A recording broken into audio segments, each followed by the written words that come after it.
Welcome to the Next Level Human podcast. As a human, you have a job to do. In fact, you have 4 jobs: to earn and manage money, to attain and maintain health and fitness, to build and sustain personal relationships, to find meaning and make a difference. None of these jobs are taught in school, and that is what this podcast is designed to do: to educate us all on living our most fulfilled lives through the mastery of these 4 jobs. I'm your host, Dr. Jade Teta, and I believe we are here living this life for 3 reasons, and 3 reasons only: to learn, to teach, and to love. In this podcast, I will be learning, teaching, and loving right along with you. I'm grateful to have your company. Here's to our next level.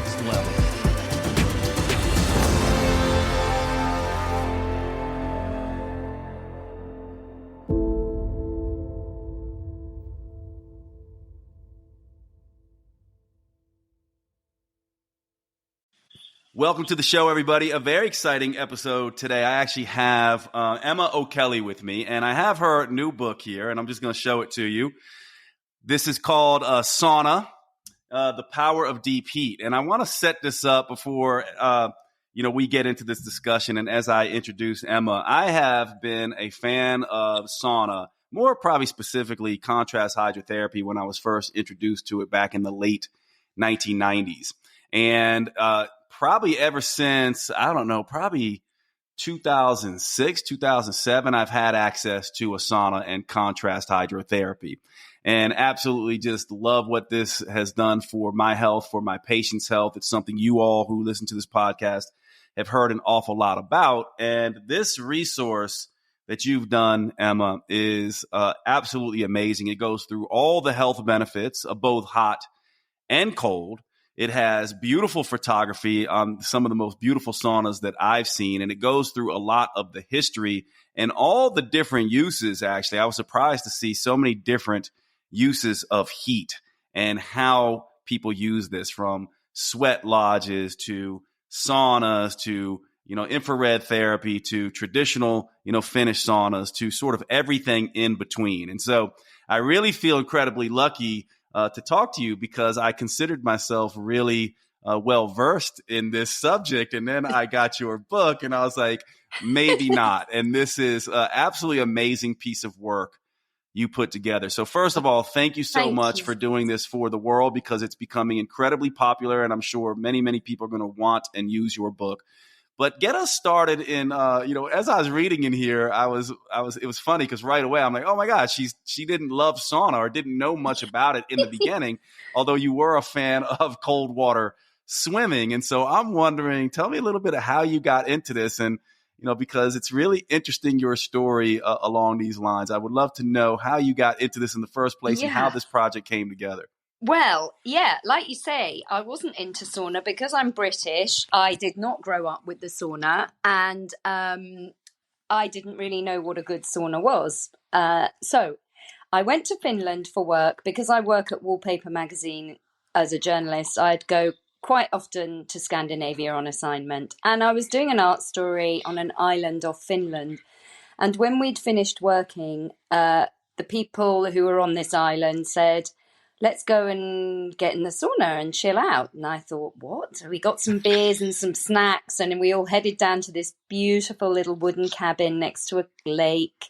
And we spent the whole evening just going in and out of the hot and the cold, swimming in the lake, eating a little bit, talking, hanging out. And it was a fantastic way to unwind at the end of our working day, and it was a really good way to connect with all the other people who I was with. And I thought, my God, why don't we have this in the UK? This is incredible. And because I've always worked on wallpaper, I've work on visual stories, so I thought, I knew that these little sauna cabins look beautiful because I've seen them a lot, the little curl of smoke, a little wooden cabin on a windswept archipelago. And I I asked the curator on the island to introduce me to a Finnish photographer who she thought might want to photograph some of these cabins for a book.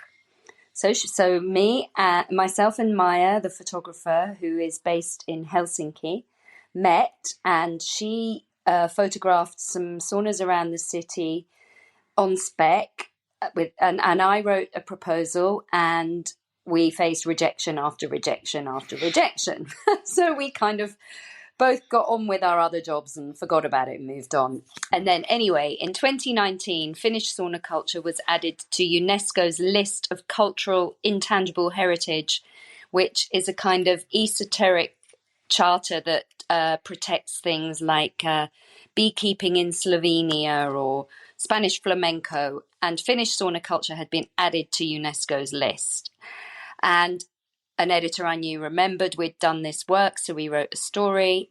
Then came the pandemic, and in the aftermath of the pandemic, this new renewed focus on health and wellness, and we finally got our book deal. So it took 6 years in the making, and as you will have now learned, I didn't know anything about what happened actually inside the sauna because I was focusing on what the sauna actually looked like from the outside. So then that's when my journey began because I had to obviously familiarize myself with what this all was. And the photographer Maya, being Finnish, was practically born in the sauna.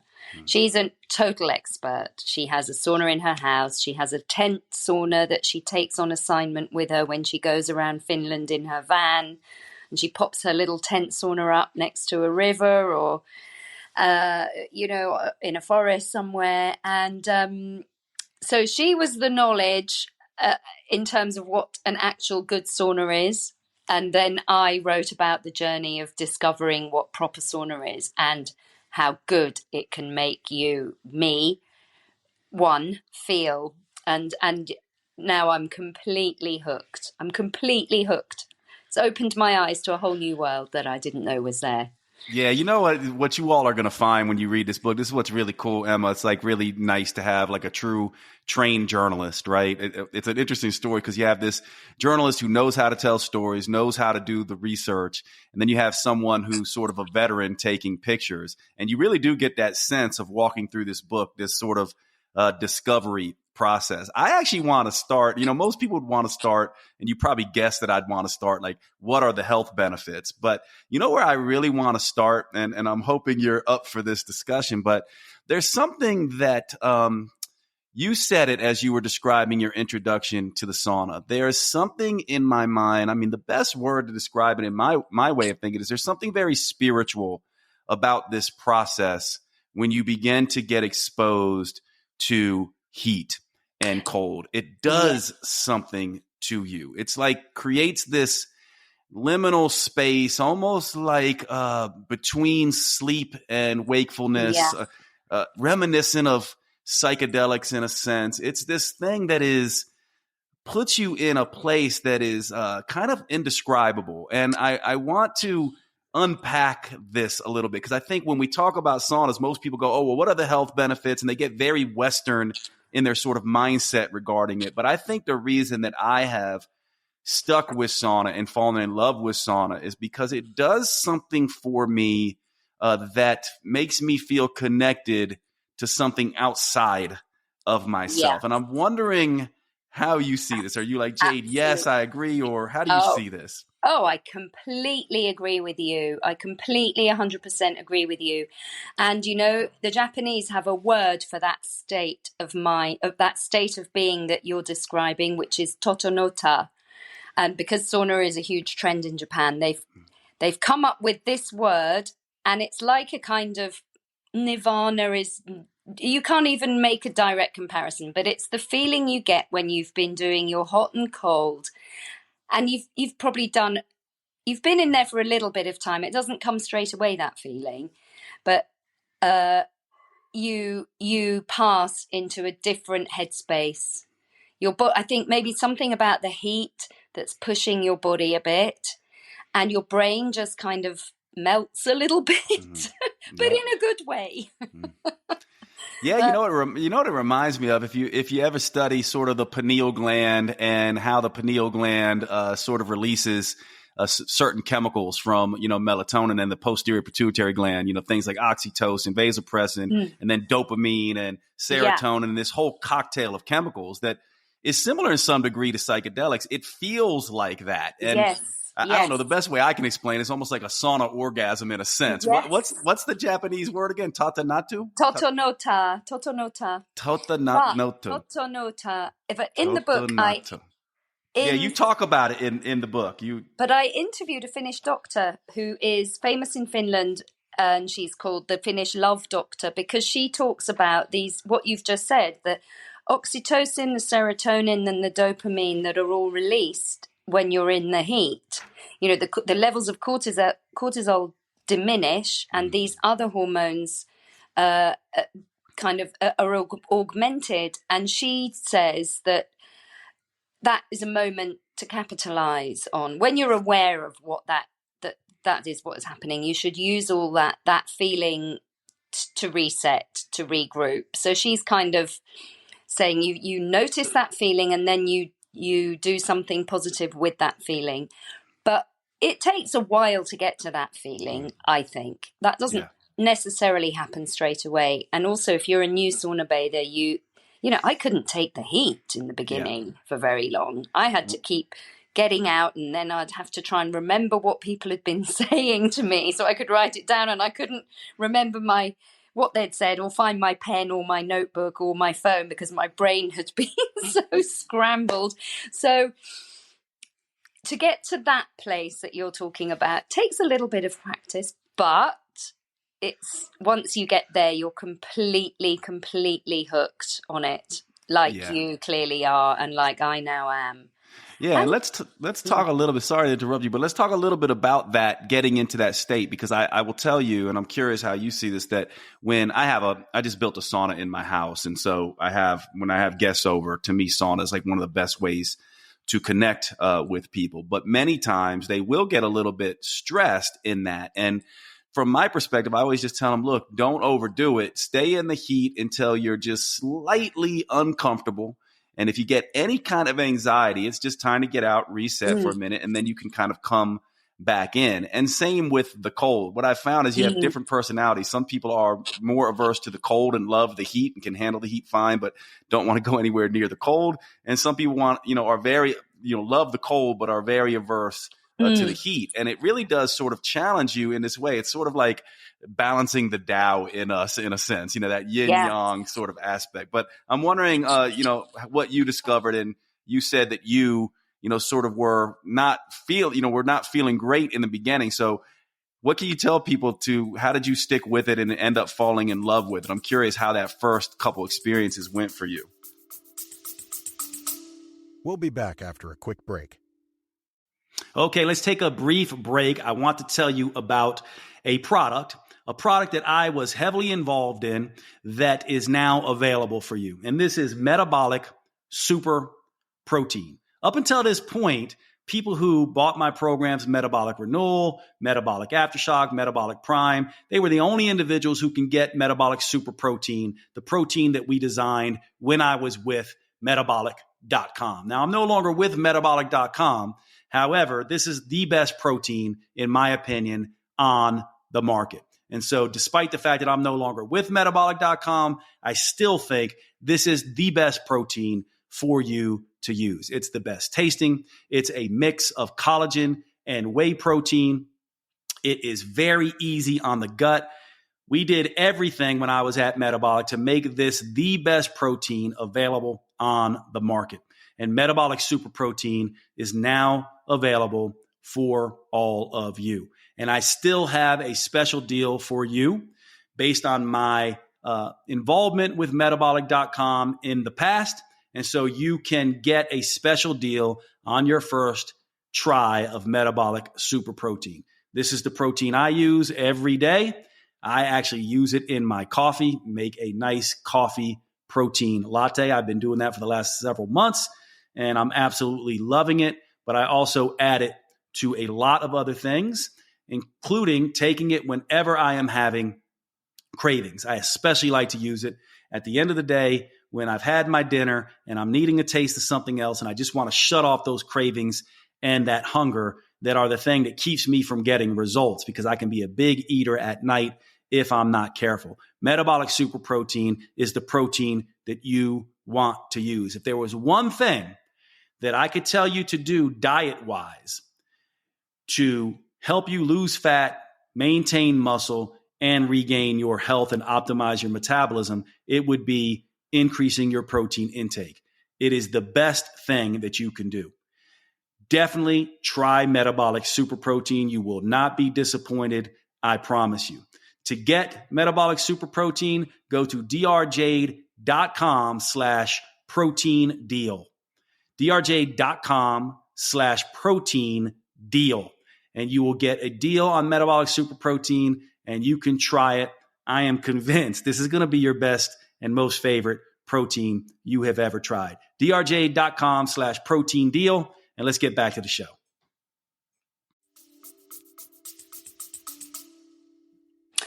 Well, I was one of those people that was very used to the cold because I've been a cold water swimmer for about 7 years. So the cold bit I could do, and I think the heat I found really hard, and I would just get out, like you're saying. The first time I had a really proper sauna, a wood-fired Finnish sauna. It was in Hackney in London, actually. And I stayed in the cold plunge for too long to try and combat how hot I was feeling. And then I couldn't warm up. So then I ended up having to go back in the sauna in my winter coat and my hat and all my clothes to stand there for a minute. And one of the founders of that sauna was a trained doctor. And he said, this is fine. You just do what you've got to do. If you're feeling a bit lightheaded and your heart is racing, it's all normal. Just take a few deep breaths, take your time, and just don't worry about it because it's normal. It's part of your body adjusting to this kind of temperature changes. And then over time, your body remembers and it gets more used to it. And then I think it probably took me about 4 or 5 saunas before I felt really comfortable in there with my heart racing, for example, or with feeling like lightheaded after I'd come out of the sauna and got in the water, and then I'd be a bit dizzy, and then so it took me a while to get used to those feelings, but they're all kind of part of it. And now I don't have those. My body has toughened or adapted, if you like, to those, to the kind of stretching, the thermoregulatory stretching that happens between hot and cold, which is part of the amazing feeling. I'm sure I don't think the science is there quite yet to help us understand why we feel so good, but we just know from doing it, and I know that makes you feel really good. Yeah, and you brought up a term I didn't know in your book, Sisu. Am I saying that correctly? Yes, Sisu, yes. Sisu. Yeah. So I want to unpack that a little bit, because part of this does remind me, sauna, so like I'm a big weight trainer too. So I spent a lot of time in the gym, and there's something about different forms of exercise. Like, for example, cardio lifts my mood. It's really great whenever I'm feeling down and depressed. But weight training is very good for sort of my self-esteem, right? And sauna seems to have this sort of anti-anxiety, antidepressive, and sort of this self-esteem effect. It's almost like doing hard things and making it through. And then as I was reading through your book, I saw this reference to Sisu. So yeah, unpack for us what is this Sisu? Because as soon as you said it, I was like, oh, I totally get that. That's why I love it so much, because it reminds me of working out. Oh, really? Well, Sisu is a Finnish word, and it's a kind of a word that kind of defines Finnish culture. It means resilience and strength in the face of hardship, and being practical and just getting on with it. So I interviewed a Finnish swimmer who's for the book, who's a cold water swimmer who has swum around something like 250 lakes, dragging a raft with her camping gear and her food. Oh my gosh. And she swims every day. And if and it can be minus 25 in Finland very easily. And she has her ice saw, and she cuts if she's somewhere and she needs a plunge, she just cuts a hole in the ice with her ice saw, and she just gets on with it. And she's like, I don't think about, I just do it. I don't expect things to be any better than how they are. I just deal with what's in front of me. So if it's minus 25 and I have to cut an ice hole, then that's what I do. So that's the kind of Finnish spirit of Sisu, which is very, very impressive. And I think the American culture is really interesting. It's an interesting kind of culture, but one of the things we're a kind of a culture of extremes, I feel like, right? We're both the fattest country in the world and the fittest country in the world. We're both the dumbest country in the world and the smartest country in the world. We're like this land of, extremes, I feel like, in the United States. But I feel like this concept of Sisu definitely relates to a lot of the biohacker sort of fitness community that resides sort of in the Western world. And obviously we're incredibly close cousins to the Brits. So, we have a lot of that similarity there. But I really think that's an idea that many of the biohackers community, the fitness community, will gravitate towards, because that's the reason we do what we do. Like, I wonder for you, like, what even got you into cold water swimming? I mean, that has to build an incredible amount of resilience to just be able to get in the water and experience that. Yeah, I mean, I live in North London near Hampstead Heath, where we're lucky enough to have 3 freshwater ponds that have been there for hundreds of years. And for me, it was partly the community thing. So me and 3 of my neighbours, we all said, let's do this thing through the winter. I was like, I'll never be able to do that. I hate the cold. I'm not a biohacker. I'm not particularly athletic. But I'll try it. So it just started like that. And there's no way I would have done it unless I'd had my friends and neighbours with me. So we were a little group of 5, and we would all encourage each other and go together. And then over time, and we'd stay in for a few seconds in the beginning, because it's hard when you start. It's really cold. Your heart is pounding. And but we'd love it. We'd love the build up to it. We'd all be stressed about going in and like, ooh, and then we'd come out and we'd all be really proud of ourselves. And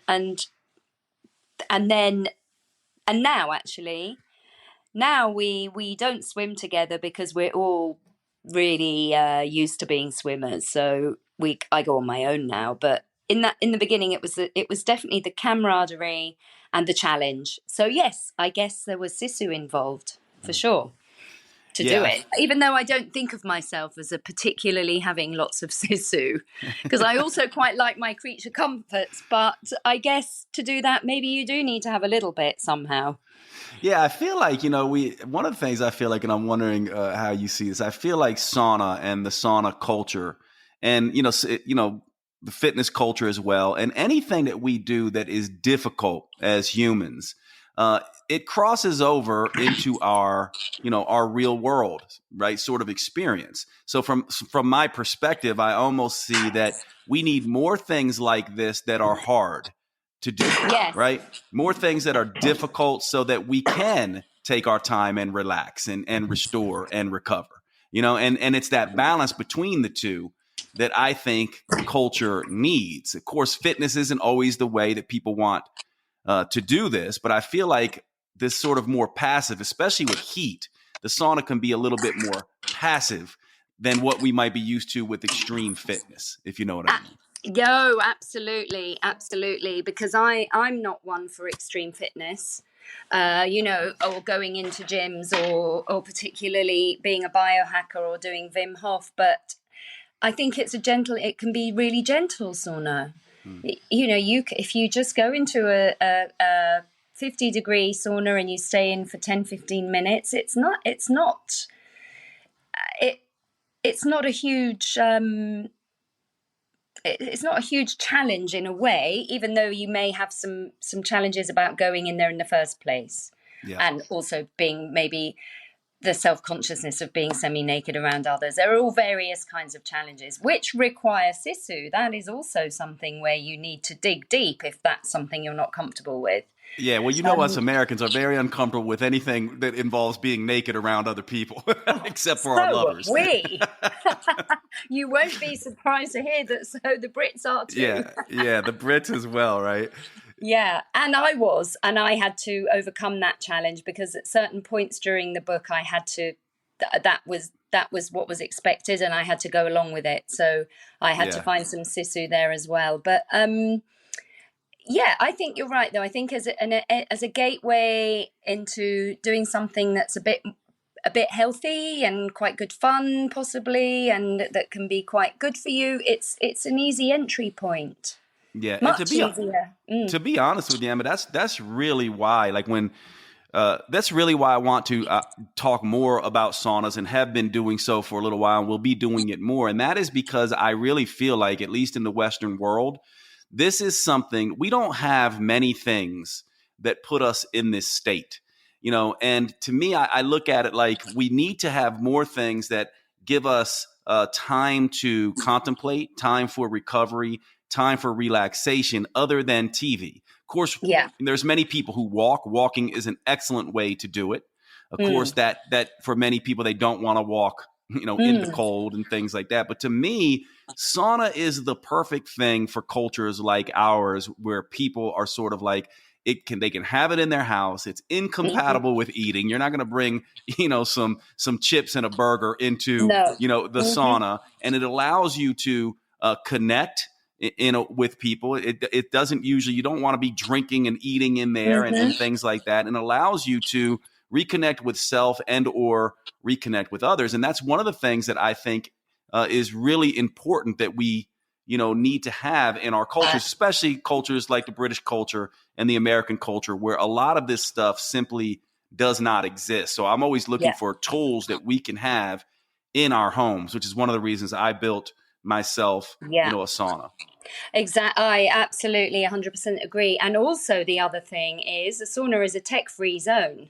One of the last few places where you can't take your phone. 100%. And I think that's why a lot of people in their 20s and 30s are really getting into sauna in the UK as well. It's a relief. It's somewhere that's quite cheap to go to, a community sauna. It's like £10 for an hour and a half. There's no phone, and you feel good afterwards. There's no drinking involved. It's all the things you're saying, and you get this amazing feeling afterwards that it's a really good de-stress, and it's relatively easy to achieve if you can find a sauna space near you. Yeah, it's interesting. So I live in Asheville, North Carolina. If you're familiar with United States, it's in North Carolina, up in the Appalachian Mountain Range.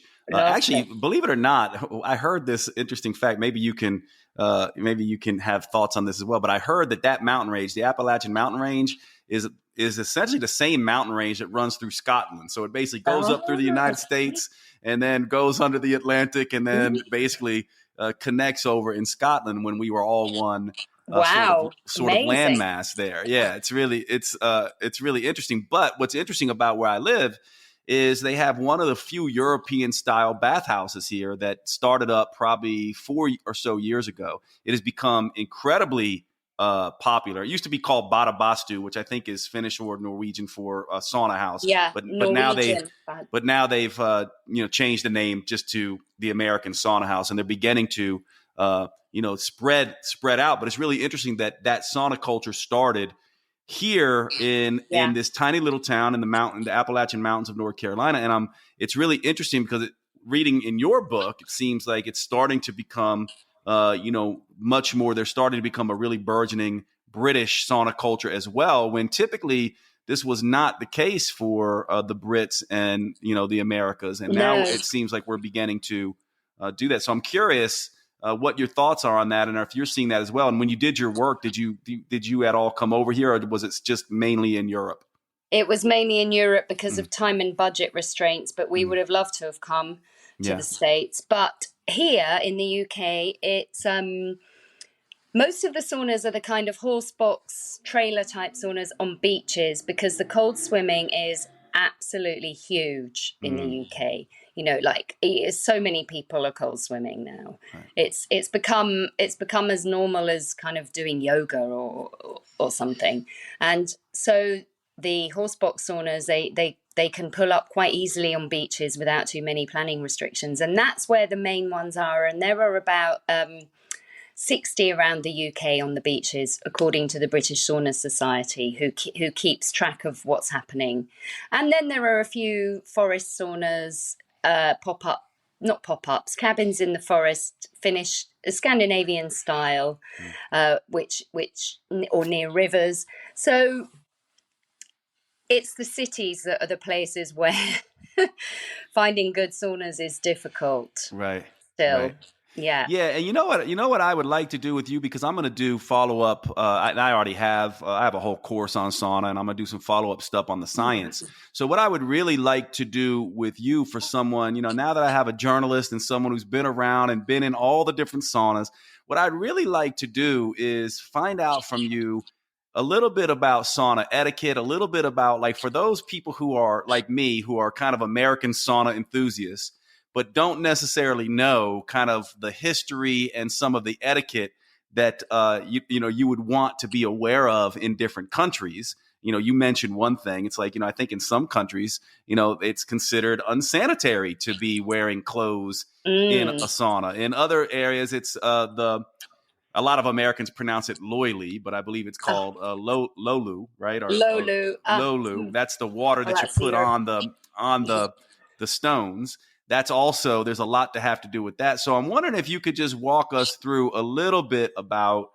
sort of sauna etiquette. And also, for those of us, one of my main goals is I want a vacation to the UK and, check out all the saunas. I want to do a European, sauna vacation, basically, for like a month or two, and just travel to all these saunas. So I'm wondering of what kind of tips and tricks can you give us in terms of saying, hey, Jade, you got to go here. Here's some things to be aware of in these different cultures, and where, if we were going to do a trip like this, where would you say you have to go to these places? Gosh, there's a lot in there. I mean, I think you'd have to start in Finland. Finland's the mothership, really, because the UK, maybe North America, maybe Norway a little bit. We're all kind of coming at this. We're much younger, so we're coming at it from a new, exciting, mixing and matching perspective. But in Finland, there's any kind of sauna experience that you could imagine. So you can go to a mixed sauna in a city, or a male only sauna in a city, or in the countryside, or you can go for a hike and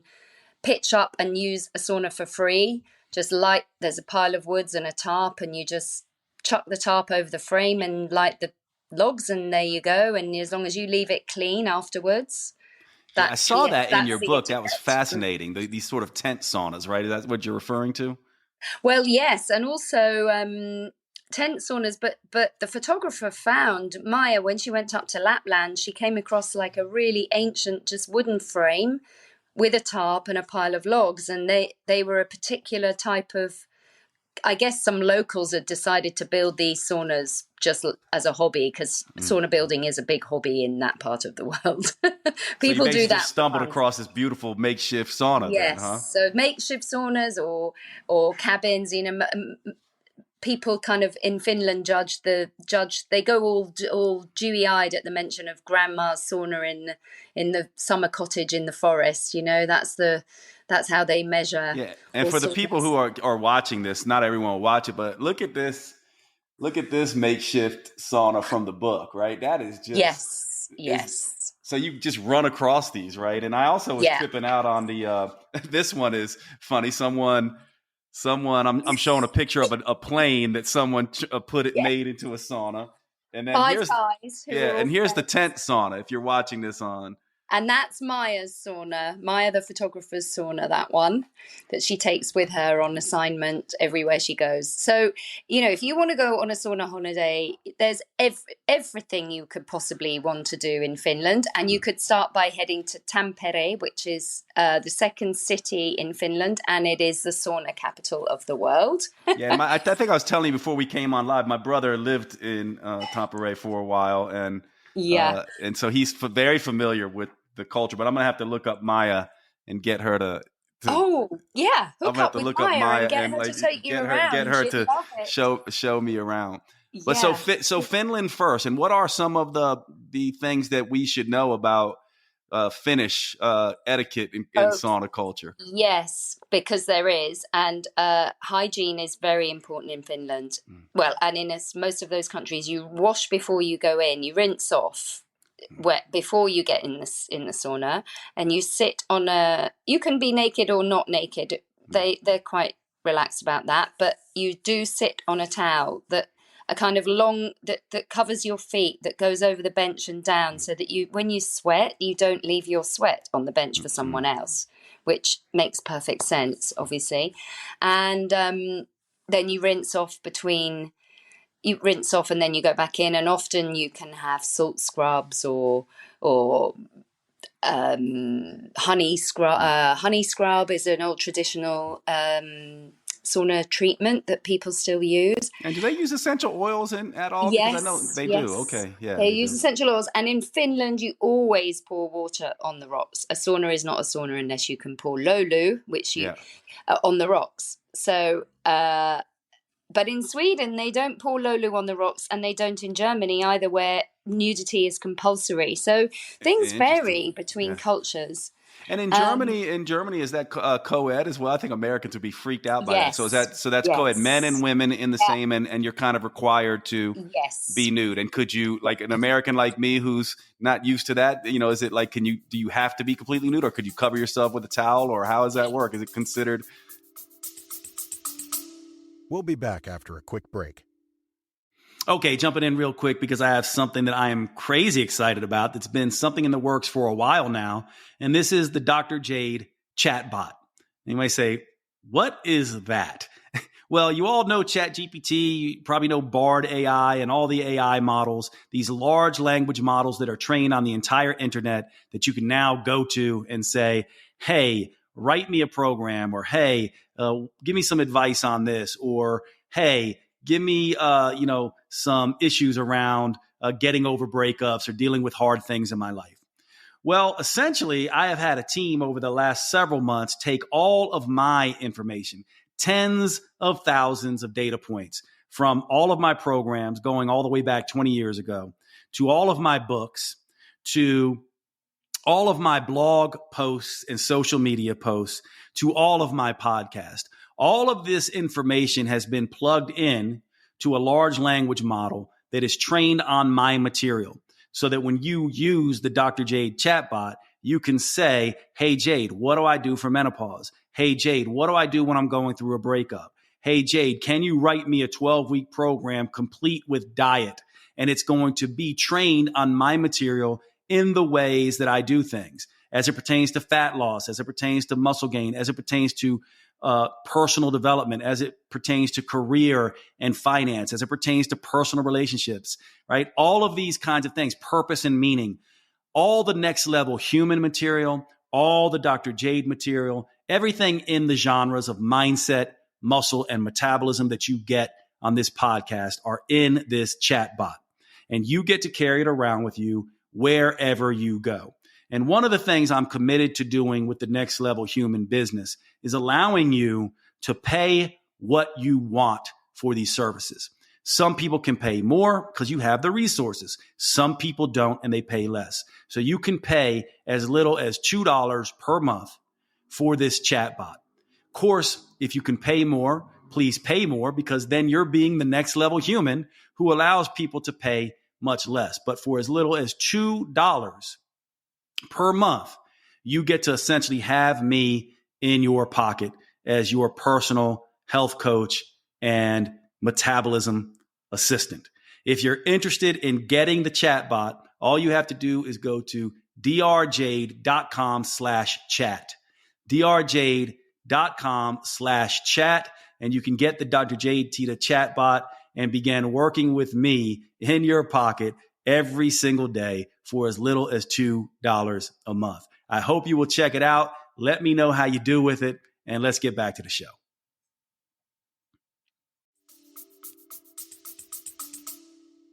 Well, you can have a towel.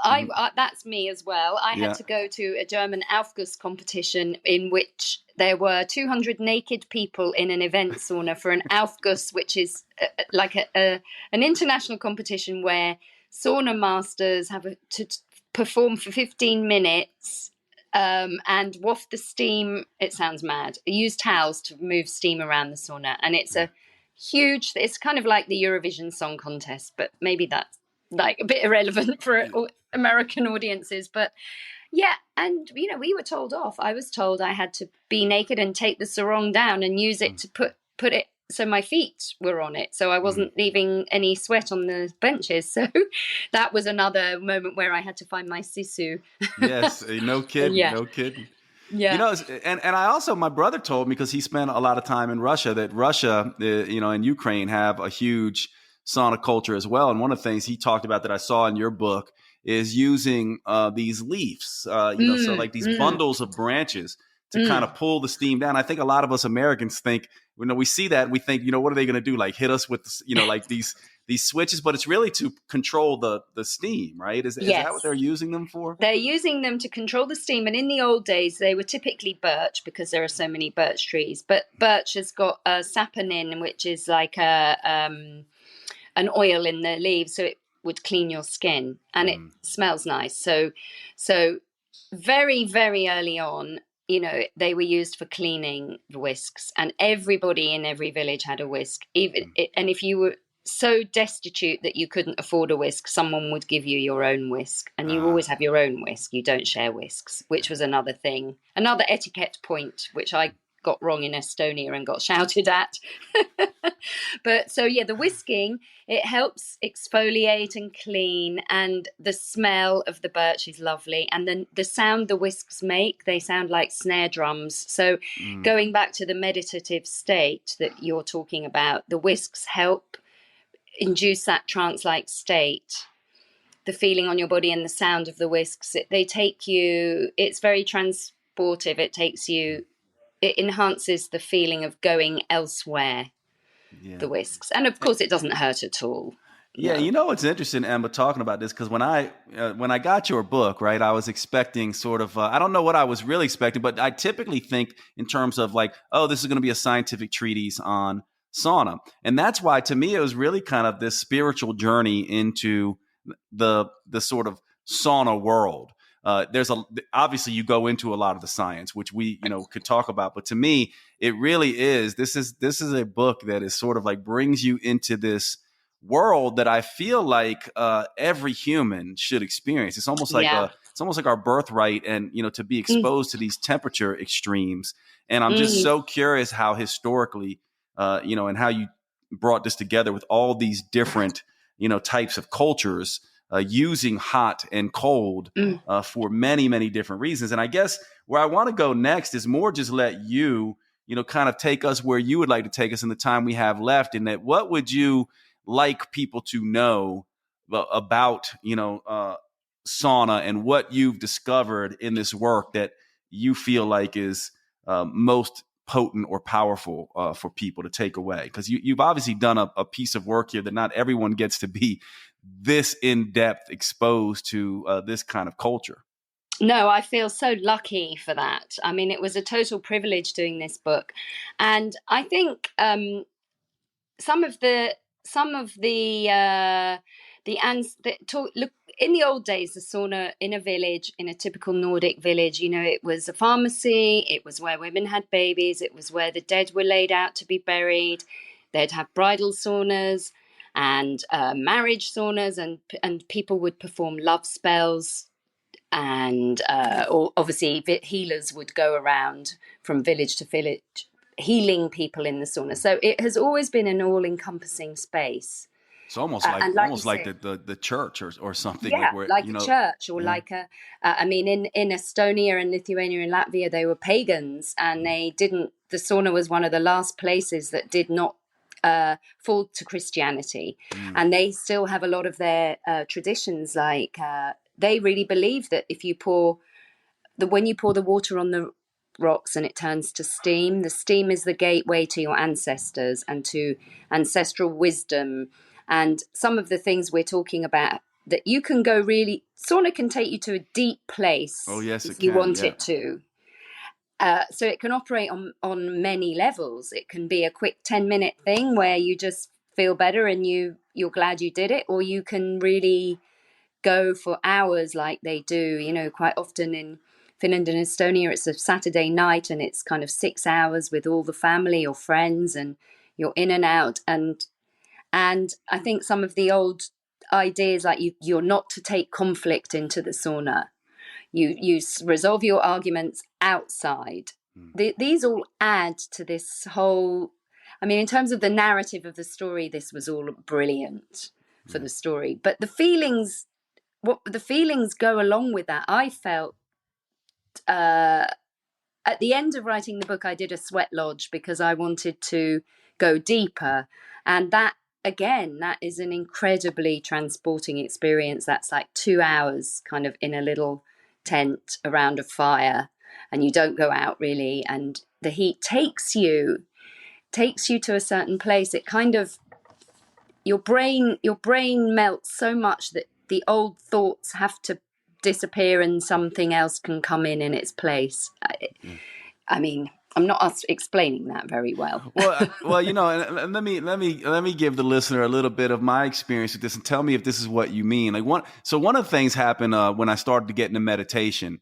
It's funny. I was on a plane once, and we were on the runway. You know, when you get stuck, and I was a control freak, you know, and maybe still am, but this was my first experience where I started to meditate, and my brain was sort of having a anxiety attack. My brain and my body were having an anxiety attack. I essentially calmed my mind down, and I went into this place where I'm watching my body react while my mind is just completely calm, right? And this was my first. Anyone who's meditated, you know, can kind of understand what this is like. At first, you start to battle your body in a sense, and it's your brain against your body, and then your mind sort of pops out and just starts to witness and observe, and your body can do whatever it wants, and it's just an interesting experience. This is how I see what happens in the sauna as you begin to train your mind. It's basically, it's a meditative place that forces you to confront some of your control issues, and reminds you that you are not necessarily just your body, that you can be the observer, that place where you get into this, just I'm aware that I'm aware and my body's doing what it's doing, but I get into this place where, and again, psychedelics do this. If you've ever done psychedelics, they take you to this place. A very hard workout will take you to this place. So I'm wondering if I'm explaining that right in the experience that you've also had. Yeah, it's the same for me. Like that's, I think, because your body's going through a lot in the sauna, you know, isn't it? Your body's having to deal with a lot of things. And actually, in the book I did a ritual with a Lithuanian bath master who's been practicing for 30 years, and she treats trauma. She you know, and that is, you have to be very experienced and everything, but she was taking refugees in, and she still does, into the sauna space and using it as a healing space for them. And she uses the temperature to create the heat peaks, and then the troughs, and these bring out body memories, things that are trapped in the body, things that are trapped in the mind. They all come out under her guidance. I mean, she's guiding people through this, so she's seen all sorts of things appear in the sauna, you know, like elation and tears, and I mean everything you can imagine. And there's so much in that I can totally see how going and having a sauna experience with somebody really well trained like that would really be cathartic and would really help you to change your mindset, or to calm your mind, or whatever it is you feel you're grappling with. It would come out, I think. It certainly has been one of the places where I wrestle with, you know, my difficulties, and found it be incredibly healing in that way. And it's not something we normally think about with sauna, but I want to be respectful of your time, and I don't want to leave people without sort of the basics in case this is the only thing they ever listen to on sauna. Your book obviously goes through all the details, how to do this, all the science, plus all the history and all the other things that we've talked about.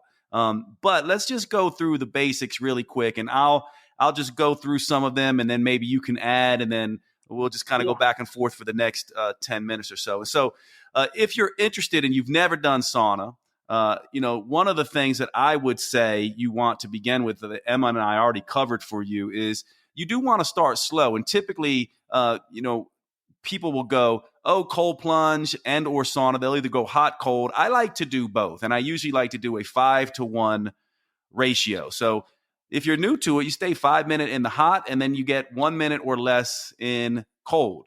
If you're so averse to the cold, then just get out of the sauna, rinse off in some lukewarm, sort of water until you feel ready to go back in. Once you're used to it, my typical thing is 15 minutes and then 3 minutes cold. 15 minutes in the sauna, 3 minutes cold. And then for you Americans, that would be usually it's somewhere between 170 degrees of Fahrenheit up to 200. And I believe, Emma, I don't know if you know this or not, but I believe the Finnish that have the rule of 200 with the Fahrenheit, where it's basically like depending on like 170 degrees, you want 30% humidity or something like that. But ultimately, you want it to be fairly hot in there. You stay in as long as you're comfortable. And one of the things that happens here is that obviously warm and heat is relaxing in the beginning, and then it becomes stimulating. So my thing for all you listeners is stay in until you get a little stimulated. Now, cold is the opposite. Cold is stimulating in the beginning, and then you calm down a little bit. And to me, I say stay in the cold until you get that calm effect. And then you just go back and forth. If you're doing this at night, I suggest you end in hot. And if you're doing it, not in the evening, I suggest you end in cold. But Emma has a lot more experience in many different cultures. And so how would you say, what would you say to that? Do you think that's a general good guideline, or do you have other hints that you might want to give people? I think that's a good guideline. A minute sounds like a long time to stay in the cold plunge if you've never done it before. But like you say, you can just pour cold water on yourself. Yes. And then you can just, that space between the hot and the cold is also an interesting moment. I quite enjoy, when I've been hot, then I've gone in the cold, then I get out and my body's tingling, my core is really warm, but my extremities, my hands and feet and face are cold. And I love that feeling of being hot and cold at the same time. Yeah. And I think that's a really calming space. For me personally, that's a really calming headspace. Yeah, that's a really good point. Actually, the place here, the sauna house here, recommends 15, 3, and 15, basically as a recovery, what you're talking about. Yeah. I like that in between, because our tendency being, busy Western is to rush from one to the other with no time to pause. Yeah. And actually the pause can be really nice. But then, and you can start whichever way you prefer, start hot and go cold, or start cold and then go hot, depending on your preference. There's I usually like to start cold. I get in, cold for 30 seconds to a minute, then I go hot. Yeah, I do as well, because I like the reward after the the hardship, so to speak. But actually, whatever suits you, whatever you. In my local swimming pool, lots of people are trying cold swimming for the first time, and they're doing that because there's a sauna there, and so they go into the sauna first because it makes getting into the cold easier. So whichever way works. And in I think it typically in Finland or Estonia, it's like 3 rounds, 3 cycles of hot and cold. Is the kind of average or the norm. That's what I do. I do 3 to 5 rounds depending on time. So as you can imagine, that can take, anywhere from just over an hour to almost 2 hours when I'm doing 15 and 3 plus perhaps a little bit in between. And of course, you want to maintain, hydration and electrolytes are really good. So when we talk about hydration, you really want a good quality salt. And you talk about this in your book as well, but I think it's one of the best ways to detox. The blood, urine, and sweat studies basically showed that we remove many more toxins from our sweat than we do feces or urine or breath. And so sauna is amazing for that. so getting that sweat response is a really nice piece as well. Yeah, I mean, and also sweating is really good for our skin, and our skin is a huge organ. Yes. So we're not only giving our internal organs a workout, it's really good for our skin. For example, when I started doing the book, I had really itchy eczema all over my torso, and the swimming costume and the sweat obviously was exacerbating that, so I would wear a bikini. But now my skin is, from having been doing saunas for 1.5 2 years now, I've really noticed that my skin is more resilient, more and in better shape than it was. So that's another thing. Huge benefit for skin. I get people remarking on my skin all the time. I think it's my mom has great skin, but I think the sauna just does that for you. So they're always like, I think it's an amazing detox, and I've seen the same thing with things like psoriasis, acne, eczema. It's amazing for skin health in that regard. Yeah, and obviously as long as you drink lots of water, because otherwise your skin shrivels up and feels awful the next day. But you keep hydrated because you want to anyway, don't you? The natural thing when you're doing that is to reach for water. Yeah. So that's another. Stay hydrated and just stay in as long as you feel comfortable. And there are no rules about timings. I think it's important not to be too competitive in there, because 100%. It can come unstuck. Yeah, and a lot of Americans tend to do that. And I think a lot of people in the UK as well. I have a lot of UK friends. I used to come over there to London and teach a lot. So we do have this kind of competitive, harder is better, more is better. But I think, maybe what Emma and I are trying to impress upon all you listeners is that if you're new to this, enter into it slowly. It's a personal journey. It's kind of like anything else, but you will find just amazing things for your physical health, your mental, emotional health. And I would say you'll discover a spiritual aspect of things that you may not be expecting when you begin to expose yourself to hot and cold. One other thing I do want to just mention here is that people, at least in the United States, and I'm not sure how it is in the UK, but they will oftentimes, one of the first questions they're going to ask people like you and me, Emma, is like, okay, what about infrared versus sauna? My take on that is I prefer the traditional Finnish sauna with the water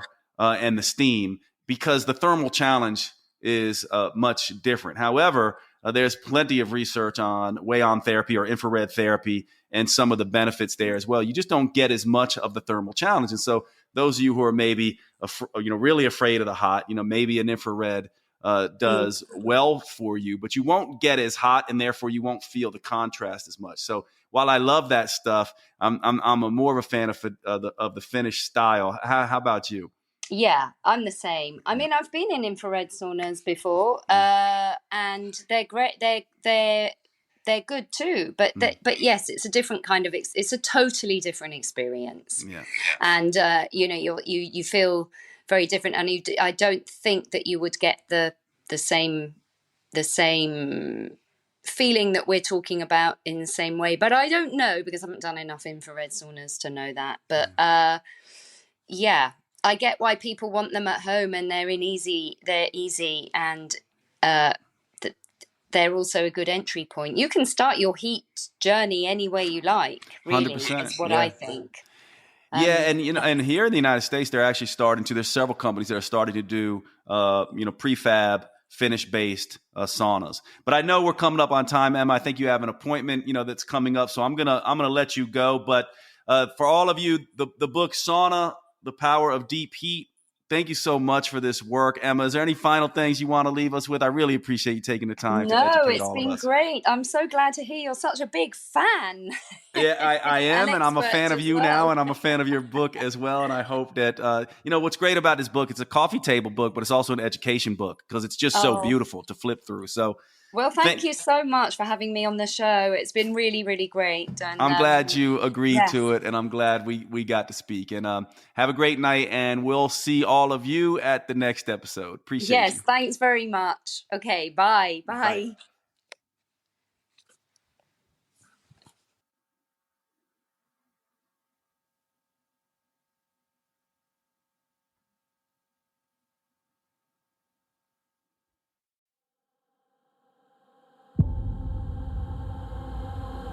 You have been listening to the Next Level Human podcast with Dr. Jade Teta. If you enjoyed this episode, please make sure you subscribe and consider leaving a review. You make the biggest difference when you pass on your lessons and inspire others. That's why reviews like this are so powerful. Your words may be the only ones that resonate for someone else. Please remember the information in this podcast is for educational purposes only. Always consult your personal physician or therapist before making any lifestyle changes. And finally, thank you for who you are in the world and the difference you make.